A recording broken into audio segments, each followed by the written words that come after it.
Hey, it's so awesome that I have today with me on this video series Mike Smalling. Mike Smalling is a friend and is experienced, and he's also kind. So for me, working with someone that is kind, that will go above and beyond to get the job done, is a priority. Thank you so much. So we're going to get off in this series of videos talking about the lending process when it comes to buyers and sellers. When somebody is attempting to buy a house, where should they start from when it comes to financing?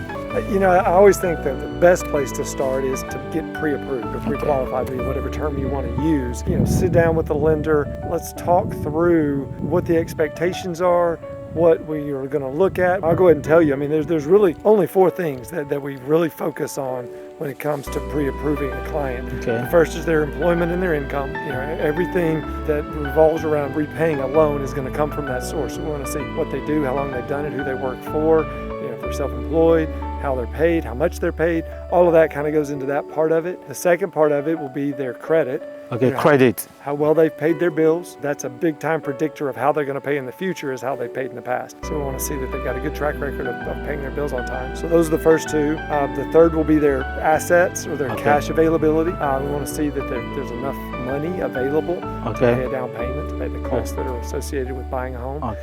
So that's the third main criteria that we look at. Fourth thing is something we call debt ratios.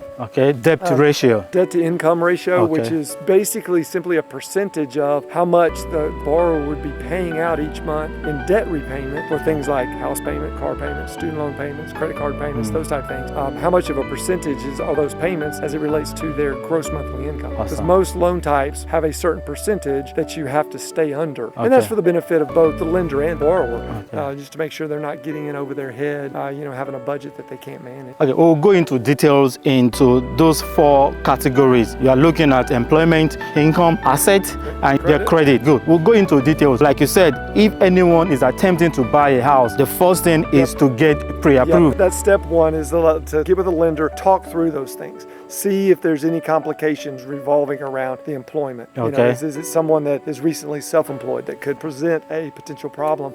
You know, is there enough money? You know, where's the money coming from? Somebody selling a vehicle to use for, you know, things like that you have to kind of work through. Credit is a big issue. I mean, a lot of times people will think their credit is better than it is. Look at that. That's a big surprise for so many people. Exactly. Make sure that everything is in line with their expectation. To answer your question, the first step I would always suggest to a realtor who has a client ready to go look at home, get them with a lender, make sure that, you know, that they can do what they're wanting to do. But this makes a lot of buyers to be scared about getting pre-approved, in the sense that they don't want their credit to be pulled. They have the fear that, well, if you pull my credit now, it's going to affect my credit score. What is your take on that? That time is going to have to do with their time frame. You know, if I'm sitting down and asking them, hey, when do you plan to buy? Well, we're ready to buy. We just haven't found anything we want. Well, if you're in that stage, you need to get pre-approved. You need to make sure that before you make an offer on a home, you can get a loan, unless you're paying cash. But if you need to borrow money, in my opinion, before you get into a position that you're going to even actively go out and start looking at things, getting excited about the possibility of buying a home, make sure you've got your financing in order. You know, I liken getting pre-approved to somebody going for a medical health check. Most of the times, people don't know the true condition of their health until they go in and discover something they were not even aware of. So the first stage is get pre-approved.